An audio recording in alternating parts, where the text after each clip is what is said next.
महाराज जो विदेश क्षेत्र में विराजमान है, और विदेश क्षेत्र उत्तर दिशा में है, ये जितने भी 48 प्रकार की रिद्धियां हैं, जितने भी 48 प्रकार के मुनियों को इसमें प्रणाम किया गया है, ये मुनि भरत क्षेत्र में नहीं है, वो भरत क्षेत्र में नहीं है, ऐरावत क्षेत्र में भी नहीं है।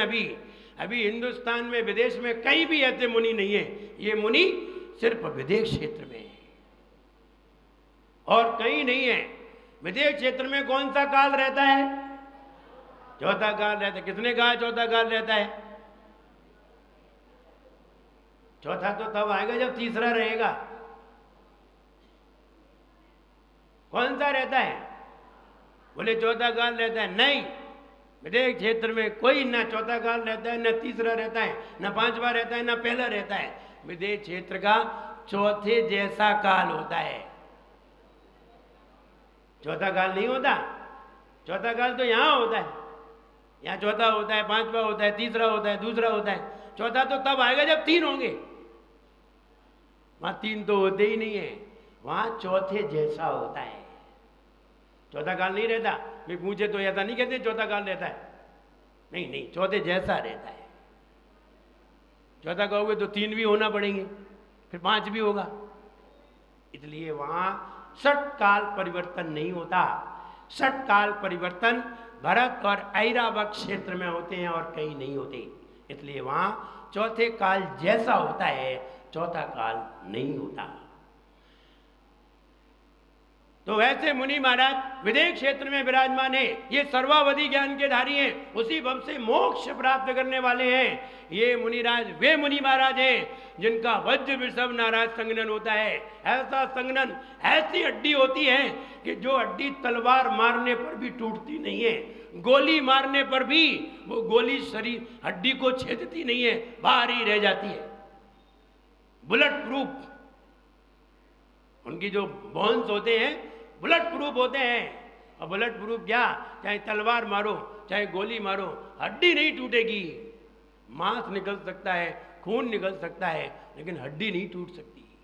चाहे वे ऊपर से गिरे, चाहे वे किसी के ऊपर गिरे, लेकिन उनकी हड्डी नहीं टूटेगी। दूसरे की भले ही टूट जाए, उनकी नहीं टूटेगी। इसलिए महाराज ने एक बार बताया हो, हनुमान जी खेल रहे थे, ऊपर से गिर पड़े।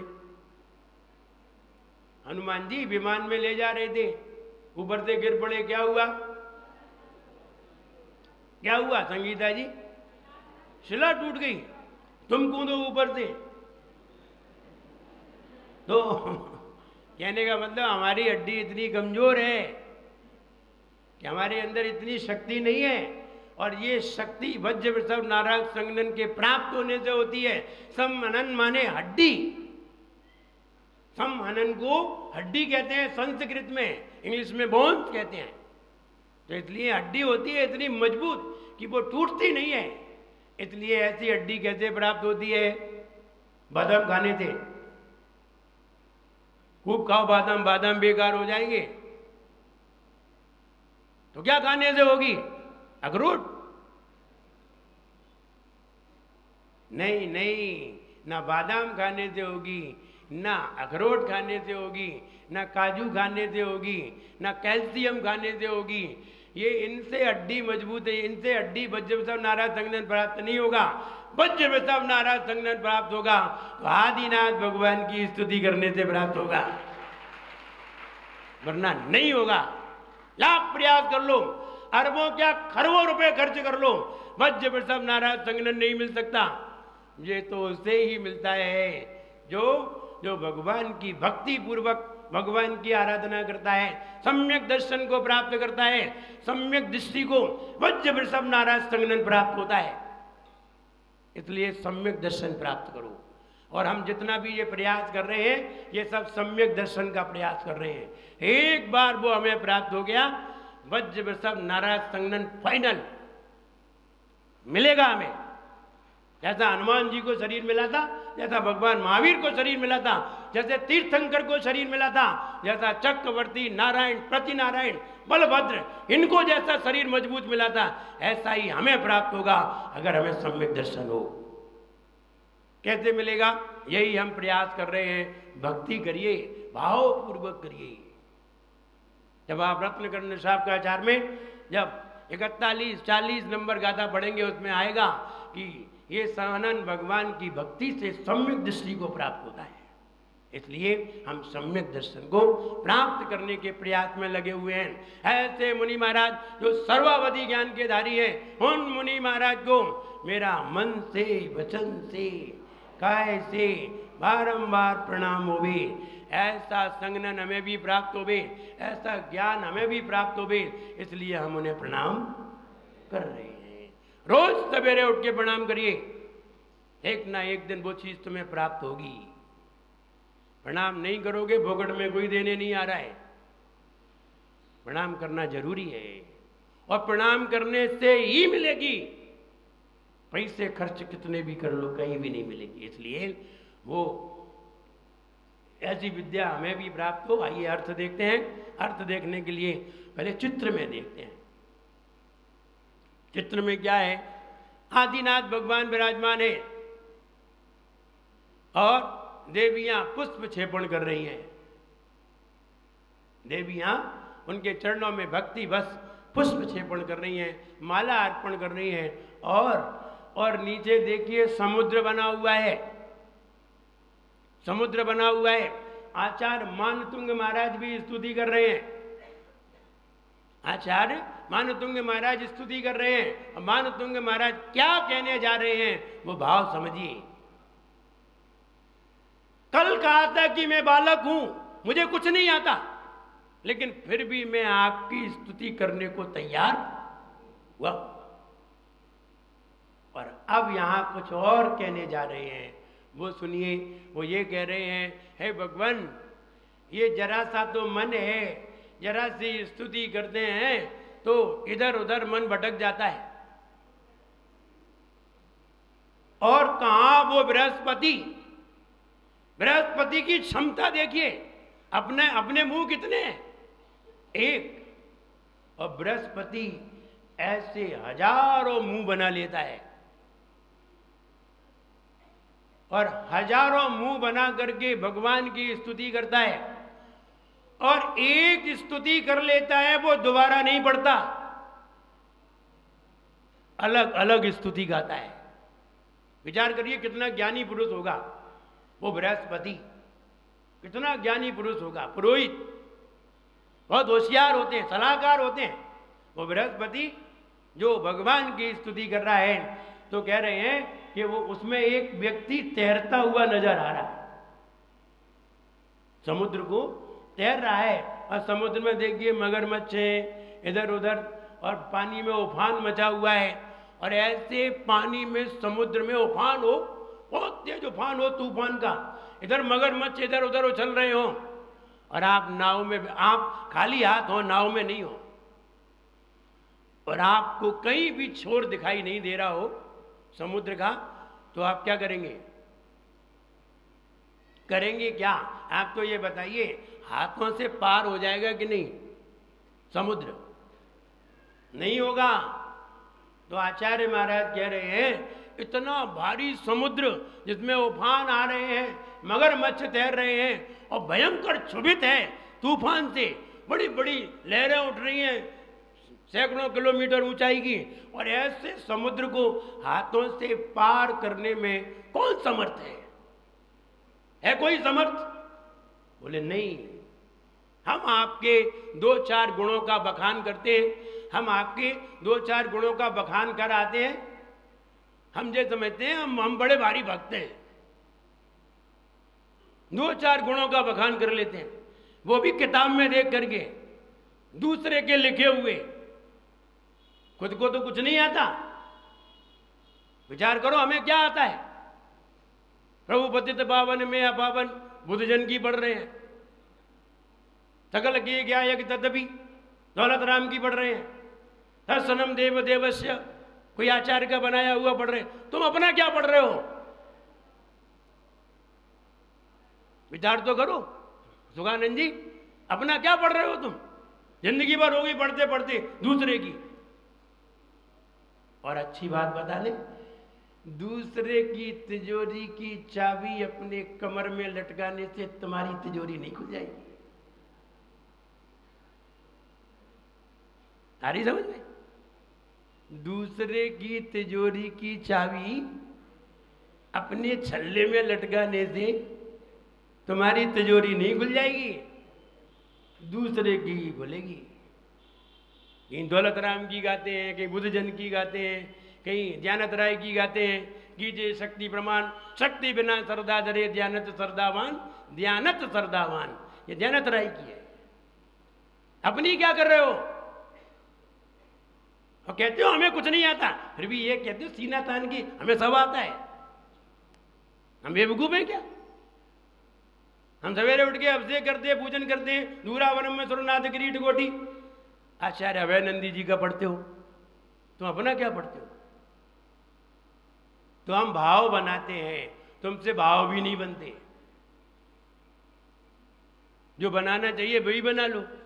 कविता तो वही बना के रख गए, तुमसे तो भाव भी नहीं बनते, रगड़ देते हो खिचड़ी की तरह। कब क्या पढ़ देते हो समझ में ही नहीं आता। कौन सा मंत्र बोल देते हो, कौन सी आहुति बोल देते हो, स्वाहा समझ में आती है बस, आगे क्या बोला हमें नहीं मालूम। तो हम ये कहने जा रहे हैं कि वो आपके अनंत गुण हैं। हम 2-4 गुणों को अगर जिंदगी भर कहें तो भी हम अपनी जबान से पूरे कह नहीं सकते। और भगवान में कितने गुण हैं? अनंत गुण हैं। तुम्हारी 100 वर्ष की आयु नहीं है और उनके अनंत गुण हैं। एक दिन में तुम एक गुण का पूरा बखान नहीं कर सकते। एक दिन में अगर 24 घंटे बखान करोगे तो भी पूरा बखान नहीं कर सकते। सम्यक दर्शन का बखान करते करते तुम्हें 100 साल निकल जाएंगे तो भी सम्यक दर्शन का बखान पूरा, ये तो अभी एक गुण है। और ऐसे कितने गुण हैं? अनंत गुण है। हे भगवान, आपके अनंत गुणों को अपनी बुद्धि के द्वारा कौन कहने में समर्थ है? कोई नहीं। वो बृहस्पति के समान तो कौन कह सकता है, जो 1000 मुख बना लेता है और रोज नई स्तुति करता है। एक कर ली, आज कर ली, वो दोबारा नहीं पड़ेगा। प्रभु पतित पावन, आज पड़ गई, खत्म। अब दूसरी पढ़ी जाएगी, कल दूसरी आएगी, शाम को दूसरी आएगी, दोपहर में दूसरी आएगी, कल फिर दूसरी आएगी, परसों फिर दूसरी आएगी। अब प्रभु पतित पावन ये दोबारा नहीं पढ़ी जाएगी। समझिए वो कैसी स्तुति करता होगा। हम तो वही है विधि ढाड़ो वही के पदम पड़े जो पाठ, रोज खड़े हो रहे वहीं और रोज वही गा रहे हैं, फिर भी भाव नहीं बना पा रहे हैं। और उस इंद्र की बात करिए, बृहस्पति की बात करिए, ये रोज नई नई गाता है। तो आचार्य महाराज कह रहे हैं, भगवान समुद्र को कौन हाथों से, ऐसे क्षुभित समुद्र को कौन हाथों से पार कर सकता है? कोई नहीं। वैसे ही आपके अनंत गुणों को अपनी जबान से कहने में कौन समर्थ है? क्या उत्तर निकलेगा? कोई नहीं। तो आचार्य मान तुम कह रहे हैं, हे भगवान, हम आपके गुणों को अपनी बुद्धि से कह नहीं सकते, क्योंकि आप में कितने गुण हैं? अनंत अनंत गुण हैं। और अनंत किसे कहते हैं? What is called in fight? जिसका अंत नहीं हो, जिसका अंत नहीं हो उसे अनंत कहते हैं। ये अपने समझने के योग्य नहीं है।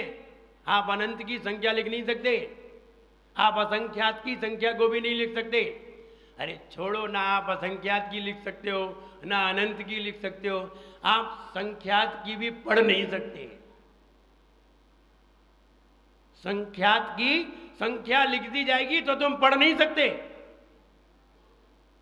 बताइए, किसी अंक में हम आपके सामने अगर 40 अंक लिख के रख दें तो पढ़ लोगे? बताओ, कोई हाथ ऊंचा करके बताए, हम पढ़ लेंगे। 40 अंक सामने रख दें, नहीं पढ़ पाओगे। इनको कैसे पढ़ेंगे? कितने लाख है, कितने करोड़ हैं, कितने अरब है, कितने खरब है, कितने नील है, कितने पदम है, कितने संख है? पढ़ लोगे? राजीव भैया पढ़ लोगे कि नहीं? नहीं पढ़ पाओगे। तुम 40 नहीं 50 अंक लिख के लाना, हम तुम्हें पढ़ के बताएंगे। और ऐसे ही पढ़ के बताएंगे करोड़ में, अरब में। हम बता देंगे तुम्हें। आप कैसे बता देंगे? आपने कौन सी अलग से पढ़ाई की है? पढ़ाई नहीं की होती तो तुम्हें कैसे बता देती? और किसी ने पढ़ी है तो हमें बता देना। हाँ, पढ़ा तो हमने यही है जहां तुमने पढ़ा है, लेकिन तुम पढ़े ही हो, हम पढ़े नहीं है। हम विचरण कर रहे हैं, तुम पढ़े ही हो। इसलिए 50 अंकों की भी संख्या लिख के लाओगे तो भी हम तुम्हें पढ़ के बता देंगे।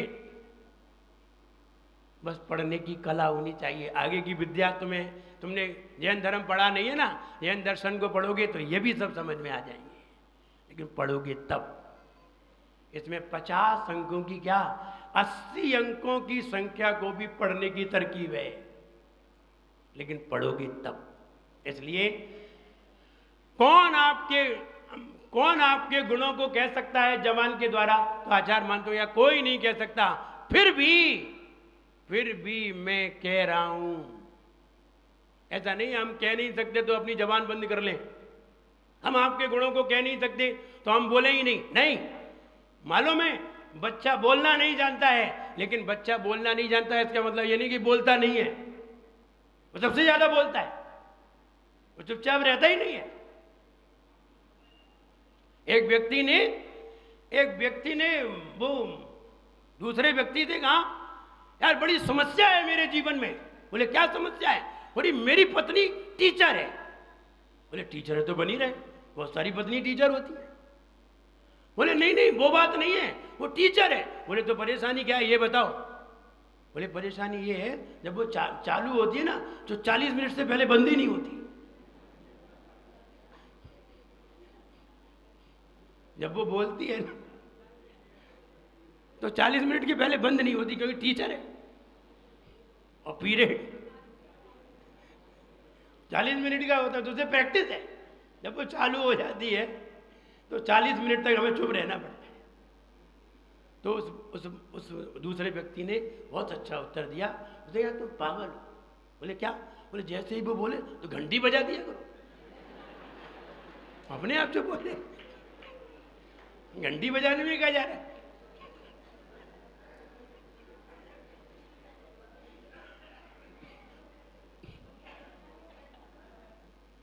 तो हम कैसे आपके गुणों को कह सकते हैं? आपके गुण तो अनंत हैं, और अनंत गुण हम जिह्वा के द्वारा कैसे कह सकते हैं?